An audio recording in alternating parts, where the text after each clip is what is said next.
Энэ удаагийн кино товчлолоор EXO Kitty цувралыг хүргэх гэж байна. Kitty бол бие даасан хөгжилтэй хайр дурлалд үнэн чохин. Түүний найз залууг Day гэдэг бөгөөд Kitty хэдэн жилийн өмнө Солонгост аяллаар явж байгаад танилцдаг. Kitty асуудыг холбохдоо гаргууд бөгөөд энэ удаад өөрийн хайрыг даган Америкаас Солонгос руу суралцахаар шийднэ. Kitty-гийн тэтгэлгээр суралцахаар тэнцсэн сургууль нь KISS буюу Korean Independent School of Seoul юм. Энэ сургууль нь түүний ээжийн суралцж байсан сургууль бөгөөд мөн түүний найз залуугийн суралцдаг сургууль юм. Kitty Seoul-д газарт мөгцөө шин содон зүйлсийг гайхан харж байгаад сургуулийнхаа автобуснаас уцурчна. Kitty сургууль руугаа өөрөө явах болсон бөгөөд түүнд бүх зүйл нь хэцүү санагдана. Сургууль явах замдаа нэгэн машинд мөргүүлэх бөгөөд тэр нь сургуулийн захирлын охин болох Юригийн машин байдаг. Kitty сургууль явах замдаа Юрид найз залуугийнхаа сургууль руу шилжиж ирж байгаа бөгөөд орой сургуулийн үдшилэг дээр гинтийн бэлэг барина гэж түүнд хэлдэг. Kitty сургууль дээрээ ирэн дотор байрны бүртгэлээ хийх үедээ түүний ээжтэй хамт зураг даруулсан хүнийг олж харна. Kitty түүнээс ээжийнхаа талаар лавлах үед ээжигийн танихгүй дүрсгэж санахгүй байна л гэнэ. Kitty дотор байрандаа ирэх үед тэнд хинч байдаггүй бөгөөд тэр сул байгаа орны хажууд ачаагаа тавин орой үдшилэг болтол амардаг. Түүний утсан дуурах үед тэр сэрдэг бөгөөд аль эдийнэ сургуулийн үдшилгийн цаг болсон байдаг. Kitty өөрийн хамгийн гоё хөрх нөрөө бэлдэж найз залуутайгаа уулзахаар сургуулийн үдшилэг рүү орно. Kitty санаандгүй явж байгаад Day-ийн найзууд болох Q болон Minhoтой танилцдаг. Тэр үед Day үдшилэгт орж ирэх бөгөөд тэд хоёр биеийн рүүгээ харин харцаар шидэлцэж тэврэлддэг. Яг тэр үед Юри гарч ирэх бөгөөд Day бол миний найз залуу гэж хэлнэ. Kitty-гийн хувьд бүхэл зүйл оронгороо иргэх шиг санагдаж үдшилгээс бушуухан л гарна. Day Kitty-гийн араас явах гэж байхад Юри түүнийг явуулдаггүй бөгөөд түүнийг ээжтэйгээ танилцуулдаг. Day-ийг миний найз залуу гэж хэлэх үед түүний ээж үл томсорлох бөгөөд учир нь Day-ийн аав нь Юрийг жолооч байж таардаг. Тэр үед Kitty ирээд Day тандан өөрийг нь хурсан талаар хэлээд үдшилгээс гарах үедээ өрөөтэй байсан тортнуудыг унгаагаад өөрөө мөн дээрээс нь унчдаг. Kitty өрөөндөө буцаж орж ирээд ачаагаа бэлтэж Америк буцаж явахаар болдог. Тэр үед Day болон түүний наазууд өрөөнд орж ирэх ба Минхо түүнээс энд юу болоод байгаа талаар лавлаж асууна. Харин Q Kitty-д санаа зовох ба одоо яг талаар нь лавлаж асуух үед Kitty дуу гаргаж тэд өрөөнд хүн байгааг мэддэг. Kitty хүнжил доор орж нуугдах ба тэд түүнийг өрөөний найз нь гэж андуураад хүншлийг нь татна. Хүнжил болсны дараа тэд бүгд гайхан ашгаралдаж Kitty өрөөнөөсөө гарч ирэн энэ бол миний өрөө гэд тэдэнд өрөөний хуудасаа харуулна. Kitty-гийн овогноос болж өрөөний хуваарлт дээр асуудал үүссэн байдаг. Тэр үедээ үдшилэг дээр болсон зүйлсийг тайлбарлах гэсэн боловч Kitty сонсохыг хүсдэггүй. Харин түүнд өгсөн ээжийнхаа хүзөөний зүйлтийг түүнээс асуудаг. Day түүнд хандан хааны газар байгаа би чамд олбол буцаагаад өгнө л гэж хэлнэ. Тэр үед Kitty маш их сэтгэлээр ундаг бөгөөд өрөөндөө орон Day-ийн дэрийг гаргаж өгнө. Day Kitty-гийн ээжийн хүзөөний зүйлт байсан бөгөөд яаж бүх зүйлсийг тайлбарх талаар бодно. Маргааш өглөө нь Kitty Америк буцахаар болж өрөөнөөсөө гарах үед Day түүний өрөөний гадаа унтаж байдаг.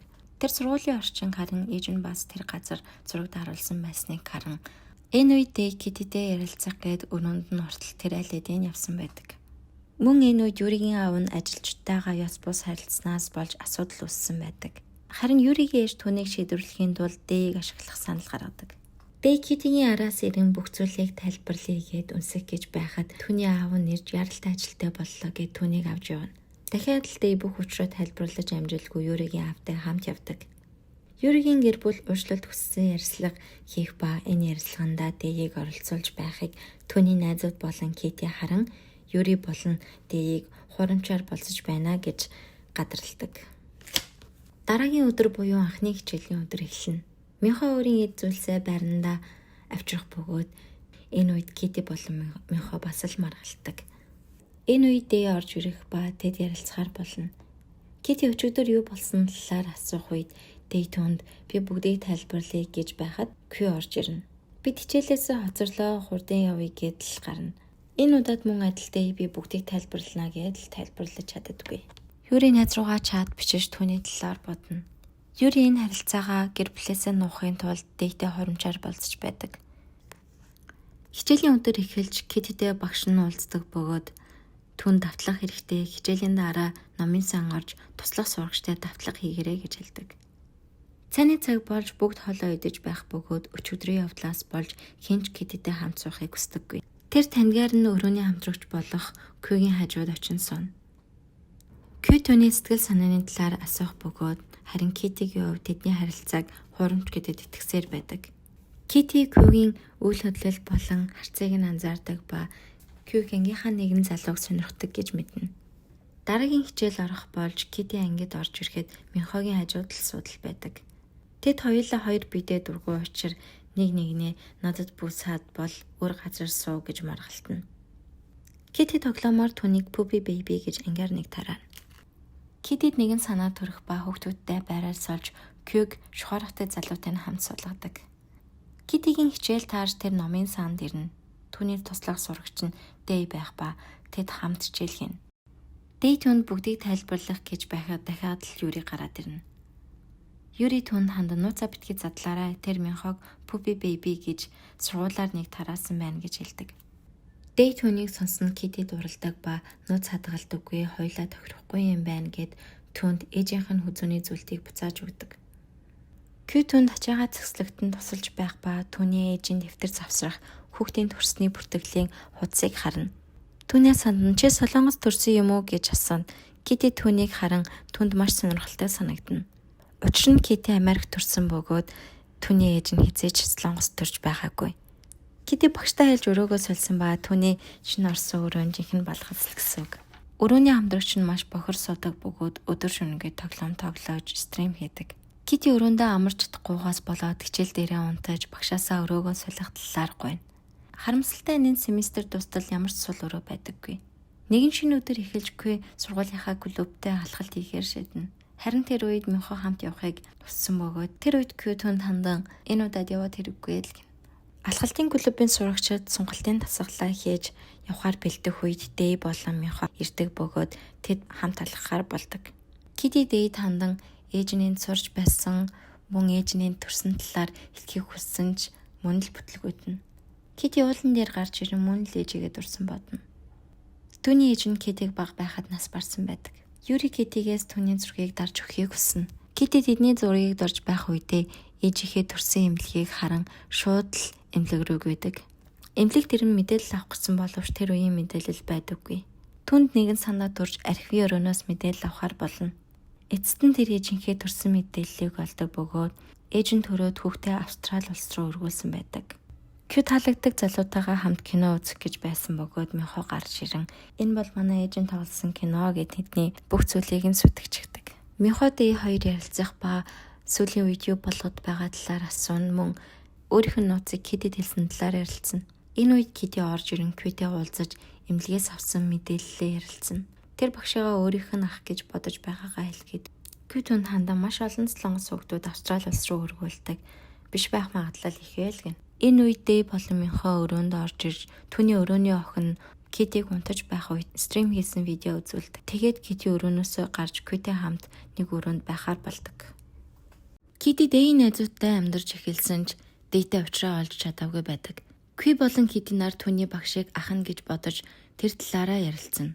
Учир нь түүний багш болох Алекс нь Австрали улсад өргүүлсэн мөн Солонгос улсад гэр бүлээ хайхаар ирсэн байдаг. Сургуулийн захирал болох Юригийн ээж сурагчдад хандан Солонгосын чухал нэгэн бүх нийтийн амралт болох гэж байгаа талаар хэлнэ. Харин Китигийн багш чиний Америк дүн сайн байсан боловч энд илүү хичээх хэрэгтэй байна л гэдэг. Кити бүх зүйл нь бүтлгүүдэж байна гэж сэтгэлээр унаад явж байгаад ахыгаа гэж боддог Алекс багштай таарна. Алекс багш сэтгэл санааг нь жоохон дэмжиж тэд энэ бүх нийтийн амралтаар юу хийх талаараа ярилцсан. Кити нэгэн санаа гаргаж сургууль дээрээ үндэсний хоол бэлдэн эцгээхээр болдог. Юригийн гэрт мөн адил энэ гэр бүлийн амралтаар юу хийх талаар ярилцаж маргаан унсна. Учир нь түүний аав нь маш их ажилдаг бөгөөд гэр бүлдээ цаг гаргаж амжидаггүй. Энэ үед Юри ээжээсээ Китигийн ээжийн талаар асуух бөгөөд түүнд хандан танихгүй гэж хэлээд тэдний яриа өндөрлөдөг. Минхо болон Кити нар орой сургуулийн найзтай хүлээн авах хоолоо хамт хийцгээдэг. Дэйн гэр бүл мөн баярын ширээгээ бэлдэж байхад тэдэн дээр Юри ирнэ. Юри Дэйн гэрээс явах үедээ Дэй дэрсэн хүргэлтийг авдаг. Тэр нь Китигийн ээжийн хүзүүний зүйлд байж таардаг. Сургуулийн хүлээн авалт эхэлсэн байх бөгөөд энэ охин буюу Мэдисон Минхогийн араас байнга л гүйнэ. Кити яаж Алекс багштай өөрийнхөө талаар ярилцах гээд учраа олж чаддаггүй. Кити Алекс багштай ярилцаж байхад Алекс багш Кититэй ярихаас илүү Ли багштай ярилцахыг хүснэ. Үдшилгийн дараа Кити Алекс багштай уулзах үед Алекс багш түүнд хандан "Чи буруу бодож байна. Ли багш бол миний аав" гэж хэлдэг. Яг энэ үед Юригийн ээж зургийн цомгноос Китигийн ээжтэй ахуулсан зургаа ураад шатааж байдаг. Шинэ өглөө эхлэж Минхо болон Кити нар аль хэдийн дотн болсон байгаа харагдана. Энэ нь ганцхан Минхогийн зүйд байж таардаг. Кью Кититэй уулзаж энэ бүтэн 7 хоногийн турш Дэй, Юри хүзэний зүйлт гээд "Чи яг л робот шиг байна. Чамд шинэ зүйл хэрэгтэй. Чи шинэ газар ирсэн. Чамд хийх зүйл маш их байна. Өнөөдөр Минхогийн үдшилэг болно. Чи тэрэнд очих хэрэгтэй. Бидэнд шинэ Кити, шинэ үнсэлт, шинэ хайр хэрэгтэй" гэж түнд зөвлөнө. Юри үдшилгийн хувцас өмсөд гарах гэж байхад түүний ээж хаачих гэж байгааг нь асууна. Харин тэр үед Юри Дэйтэй хамт кино үзэхээ явлаа гэж хэлээд үдшилэг рүү явдаг. Үдшилийг эхэлж Китийн бүх сурагчид байгаа харагдана. Кити үдшилэгт орж ирэх ба Минхо түүний араас харан дагна. Китиг эргэж харах үед л Минхо түүнийг таньдаг бөгөөд өөртөө ч итгэхгүй буцаж явна. Кити Кюгийн зөвлөснөөр шинэ үнсэлт, шинэ хайр хайдаг ба нэг залуутай танилцдаг. Тэр нь түүнийг Юритэй харьцуулж Юригийн талаар муулна. Энэ нь Китид таалагддаггүй бөгөөд "Би Юритэй найз биш. Гэхдээ ийм зүйл сонсохыг хүсэхгүй байна" гэд явдаг. Энэ үед Юри тэдний яриаг сонсоод зогсож байдаг. Хэсэг хугацааны дараа Кити Кюдээр ирж хамт бүжиглэе гэхэд тэд хоёулаа хамт баймаар байна гэдэг. Үдшилгийн үеэр Дэй Кититэй ярилцах оролдлого хийх бүрд Кити түүнийг тоодоггүй. Кити жоохон сугдсан байх бөгөөд Алекс багш руу залгаж "Би нэг зүйл хэлэх хэрэгтэй байна. Би чамшиг ахтай болсондоо маш их баярлаж байна" л гэнэ. Энэ үед Алекс түүнийг "Зүгээрөө чи хаана байгаа талаар асууна. Чи үдшилэг дээр алкогол хэрэглэж байгаа юм уу? Энэ бол Америк биш" гэх үед Кити "Сонсогдохгүй байна, мессеж бичигээд л таслана." Харамсалтай нь тэр бичсэн мессежийг андуураад Ли багш руу явуулчихдаг. Китигийн мессежийг харсан Ли багш захирал руу залгаж сурагчийн үдшилэг рүү явна. Кити дээр нөгөө залуу дахин ирдэг бөгөөд Китиг согсныг далимдуулаад үнсэх гэж оролдог. Тэр үед Юри ирж тэр залууг явуулан Китид уух зүйл өгөн санаа тавьдаг. Үдшилэг дээр Алекс багш ирэх бөгөөд үдшилгээ тараах санал тавьж Минход тусалдаг. Дэйхүүгээс Кити яагаад ийм зан гаргаад байгаа талаар асуухад хүзүүний зүйлтний талаар хэлдэг. Дэй Кити дээр ирэн зүйлтний талаар тайлбарлах гэсэн боловч Кити түнд "Тэр бол гайхалтай. Тиймээ чиний найз охин гайхалтай л" гэнэ. Учир нь өмнө Юри түнд тусалснаас болж түүнийг бишрэн зогсож байдаг. Минхо Кити болон Дэйийг ярилцаж байхыг харан тэднийг эргэж нэлсэн байна гэж бодно. Яг тэр үед Мэдсэн Минхо дээр ирдэг ба тэд үнсэл цэцгээдэг. Дэй Юри дээр ирэн хүзүүний зүйлтний талаар асууж "Бид найз гэж бодож байсан" гэж ярилцаж байхад сургуулийн захирал болон Ли багш нар ирж сурчид бүгд тарцгаана. Кити Юрийг үнсэж байна гэж зүдэлдэг ба тэрийгэ Кюд хэлж "Энэ нь ямар ч учиргүй биздэ" гэд л ярилцсан. Урьд шөнийн үдшилгээс болж Юри болон Дэй нар папараццид уртсан байдаг. Юригийн ээж нь энэ асуудлаа шийдвэрлэхийн тулд Дэйтэй хамт сүм явж зураг даруулал гэнэ. Дэй Юритэй уулзаж "Энэ хуурамч үерхлээ болцгоё. Тэгээд мөн Китигийн хүзүүний зүйлтийг буцааж өгөл" гэнэ. Юри энэ бүхнийг хүсдэггүй бөгөөд "Чамд мөнгө хэрэгтэй. Харин надад асуудлаа шийдвэрлэх хэрэгтэй" гэнэ. Юри "Энэ асуудлыг би шийднэ" гэд л явна. Юри Китигийн өрөөнд ирэх үед тэр өрөөндөө байдаггүй бөгөөд өрөөний хамтрагчаас нь асуух үед тэр өрөөндөө ирээгүй удаж байгаа гэнэ. Юри шууд л Китиг Дэйийн өрөөнд байгаа гэж мэддэг. Хичээлийн цаг эхлэж багш бүх сурагчдын утсыг хураах үед Юри ангид орж ирэх ба хүзүүний зүйлтийг хүзүүндээ зүүсэн байдаг. Үүнийг Дэй харан зүйлтийг яагаад Китид өгөөгүй талаар асууна. Юри түнд "Бид салахгүй. Учир нь Кити танаа өрөөнд байгааг би мэдэж байна. Ямар нэгэн асуудал үүсгэмээргүй байвал чимээгүй байл" гэнэ. Кити түүний хүзүүний зүйлтгийг зүүсэн байгааг харан ирэх үед Юригийн ээж ангид орж ирэн Юриг яагаад өөрийнх нь хүзүүний зүйлтгийг зүүсэн байгаа талаар асууна. Кити түнд "Энэ миний хүзүүний зүйлт" гэж хэлэх үед Юригийн ээж "Өө андуурсан байна" гэж ангиас гарна. Ли багш Юригийн ээжээс Китиг яагаад Эвийн охин гэдгийг хэлээгүй юм бэ гэж асууна. Хичээл эхлэж бүгд хичээлээс салгасан байгаа байдалтай харагдана. Багш ангиас гарах үедээ Мэдсэнийг ангиа харж байгаарай гэд гарна. Мэдсэн нь хоёр сурагчийг хаалганы үдэнд сууж багшийг ирэх үед мэдэгдээрээ харин бусад нь хүссэн зүйлээ хийлгэнэ. Тэр үед Юри Кититэй уулзаж түүний ээж болон Китигийн ээжүүд ямар нэгэн нууц байна л гэнэ. Тэд төгсөлтийн цомгийг хайх бөгөөд тэдний хайж байгаа цомгон тэнд байдаггүй. Ли багш мөн тэдний ээжүүдтэй хамт суралцаж байсан бөгөөд Ли багшаас болж тэдний ээжүүд найз байхаа болсон гэж таамаглана. Тэд Юригийн ээжийн өрөөг шалгах ба Юри ээжийнхээ компьютер дээрээс түүний найзыг санаатаагаар шилжүүлсэн талаар олж мэддэг. Тэд эндээс зургийн цомгийг олдоггүй бөгөөд Ли багшийн өрөөнөөс шалгахаар явна. Эцэст нь тэд зургийн цомгийг олдог ба Юригийн ээжийн урсан зургийг олж хардаг. Тэр зурган дээр Китигийн ээж жирэмсэн биш байх ба Алекс түүний ах биш гэдгийг ойлгодог. Тэр үед Юри Китигийн үзүүний зөвлөхийг өгөн түүнээс уучлалтгүй. Хичээлийн дараа Кити Алекстэй уулзаж манай ээж энэ үед жирэмсэн байгаагүй, харин захирал Лим жирэмсэн байсан. Тэр таны ээж байх магадaltaй гэж хэлнэ. Юри хичээлийн дараа дэйтэй хамт явж байх үед папараццид ирж түүний зургийг дардаг. Юри папараццыг дуудсан байх бөгөөд дэйд салж байгаа тухайгаа хэлнэ. Дэйд салсныхаа дараа Юри ээж рүүгээ мессеж бичиж түүний найзыг яагаад шилжүүлсэн талаар мэдснээ хэлнэ. Шууд л Дэй Кити рүү ирж энэ бүхэн хурамч байсныг хэлж түүнийг үнсдэг. Ингээд Кити маань хайртай залуутайгаа анхны үнсэлтээ хийнэ. Дэй Кити үерхэж эхэлсэн бөгөөд Кити Юри болон Дэйийн харилцаанд бүрэн итгээгүй байдаг. Сурагчид уярт автсан газар руу тусламжийн ажлаар явхаар болдог. Михо мэдээсэн хоёр айл эдийн дотн болсон байгаа нь харагдана. Кити Алекстэй хамт сууж Юригийн ээж болох сургуулийн захирлын талаар ярилцаж Кити түүнд Солонгос төрсэн бүртгэлийг нь өгнө. Дэй Юритэй уулзаж Кити тэдний харилцаанд итгэхгүй байгаа талаар хэлнэ. Учир нь Дэй Китид Юригийн талаар үннийг хэлээгүй байдаг. Кити Юри нэг өрөөнд орсон байх ба Юри түүнд хандан өөрийгөө эмэгтэй хүн сонирхдаг болохоо хэлнэ. Тэд Дэй болон Юригийн сайн охины талаар ярилцаж Юри найзтайгаа холбогдож чадахгүй байгаа бас түүнийг хаана байгаа талаар хэлнэ. Юригийн найз охины байгаа газар нь Китигийн эгч байдаг бөгөөд Кити түүнд тусалгаар болдог. Тэд цэвэрлэгийг хийж байх ба Китигийн эгч нь Юригийн найз охиныг олсон талаар хэлнэ. Орой болж Дэй болон Кити болцоонд явж Михо медиснийг хүлээсээр байгаад унтчихдаг.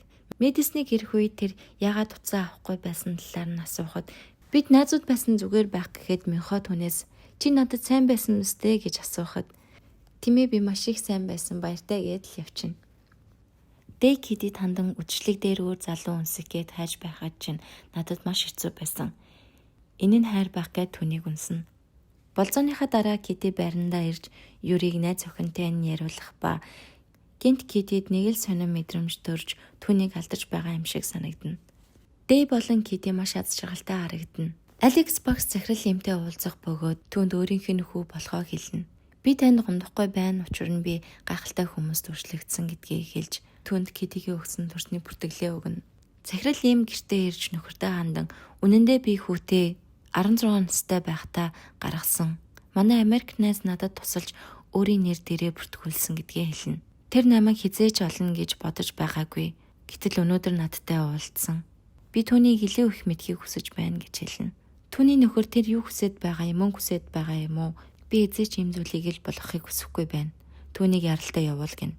Энэ бүгдийг Юри сонсон ээжтэй уурлах ба одоо Жулиана буюу түүний найз захин руу явна гэдгээ хэлнэ. Юри гэрээсээ явж Кити болон Дэйийн байранд ирдэг ба ээжтэйгээ маргалдаж өөрийгөө ахтай талаар түүний хэн болохыг мэдхийг хүсэж байгаагаа хэлнэ. Тэр үед Кити ах нь хэн гэдгийг хэлж чадалгүй өнгөрдөг. Юри Китид хандан бидний ээжүүд сайн найзууд байсан. Бид одоо сайн найзууд гээд түүнийг наллах үед Китигийн зүрх нэг л хурдан цоглоно. Шалгалтын өдрөө төгсөн бөгөөд тэд бүгд шалгалтандаа бэлтцгээв. Михо болон Дэй гадуур явж байгаад Кюгийн найз залууг өөр хүнтэй байхыг харна. Тэд мэдсэн зүйлээ Кюд хэлдэг ба Кю найз залуугаасаа өөрийг нь хурж байгаа эсхийг асууна. Тэр түүнд Тим гэдгийг хэлж мөн өөрт нь маш их хайртай гэдгийг хэлнэ. Кити Алекс багштай уулзах үед тэр Австрали руу буцах болсон талаараа хэлнэ. Учир нь түүний зорилго нь Солонгост гэр бүлтэйгээ уулзах байсан бөгөөд ээж нь түүнийг тоохгүй байгаа талаар хэлнэ. Энэ үед тэдний яриаг захирал Лим сонсож байдаг. Сурагчдын тоглолт эхлэх үеэр Юригийн ээж түүнтэй уулзаж Алекс түүний ах болох талаар хэлнэ. Юри Китид хандаж яагаад өөрт нь үннийг хэлээгүй талаар хэлж маргалдана. Тэр үед баг зэргийн осол гарч Китигийн хувцас шатдаг ба Михо түүн дээр ирж тусалдаг. Михо ирж Китид туслаж байх үед удалгүй Дэй ирнэ Михог би одоо ирчихлээ чи одоо яв гэж уурлана.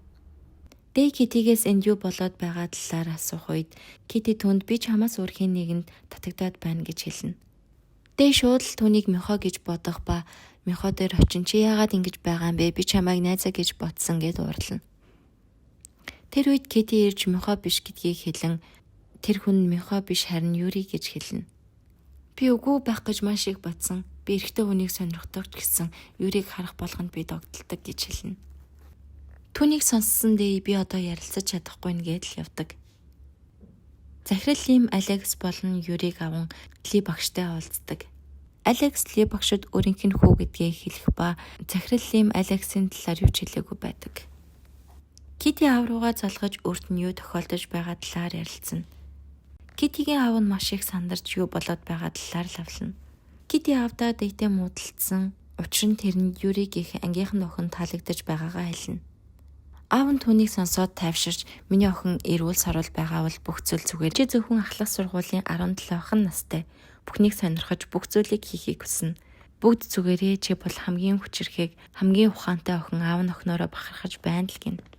Юри ээжтэйгээ ярилцах ба ээж нь Жулианагийн эцэг ихтэй холбогдсон. Өнөө орой тэр Солонгост ирэх болно гин. Дараа жил суралцах сурагчдын нэр гарсан байх ба Кити болон Кью түүнийг харан маш их баярлдаг.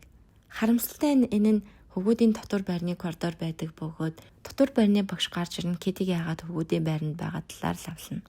Кити захирлын өрөөнд багш нарын хуралд орж байх ба дүрм зөрчсөн учир түүний тэтгэлэг нь цуцлагдахаар болно. Хэдийгээр Кити шалгалтанд тэнцсэн тэтгэлгийн дүрм ёсоор сургууль суралцах эрхээ асуулна. Кити маш гонигтай байх ба энэ нь миний сургууль дээр идэх хамгийн сүүлчийн хоол гэж сууж байдаг. Кити хоолны ширээн дээр гарна сургуулийн багш нар болон сурагчтай тандан надад дараа жил суралцах боломж олгоосэй гэж хүсэж байна гин. Алекс багш түн дээр ирэн түүнийг буухтан туслана. Кити дараагийн уйлралд ирэхгүй баснаас болж тэд маш гонигтай байна. Тэр үед Михо орж ирэн Кьюд хандан дараагийн уйлралд уулзъя баяртай гэдэл гарна. Кити Кьюгээс Михо намайг буцаж ирэхгүй гэдгийг мэдэж байгаа болов уу гэхэд Кью түн тандан тийм ээ тэр мэдэж байгаа тэр чинь Михо шүү дээ л гин. Кити явах болж захирал Лим Кититэй уулзаж чи яг ээжтэйгээ адилхан шүү. Би чамд нэг зүйлийг өгмөр байна. Ээж чинь үнийг надад явуулж байсан юм гэд нэгэн захиа өгнө. Дэй Кьютэй хамт сурагчдын нэрсийн жагсаалтыг харах ба Китиг тэнцэн байгааг харан баярлана. Тэр чам зүйлтэй үлдээсэн тэр онгоцны буудалд явсан гэж хэлнэ. Дэй аваасаа түүнийг онгоцны буудал хүргэж өгөхийг гуйж тэд онгоцны буудал руу явна. Дэй Кити дээр амжиж ирж уулздаг ба Дэй түүнд хандан чи бол хамгийн гайхалтай анхны найз охин бас анхны минь хайр гэж хэлнэ. Кити ч мөн түүнд хандан чи бол миний анхны хайр мөн анхны найз залуу гэж хэлээд тэд салцгаадаг. Кити онгоцны буудал дээр Юритэй таардаг ба тэр Жулианаг хүлээж байдаг.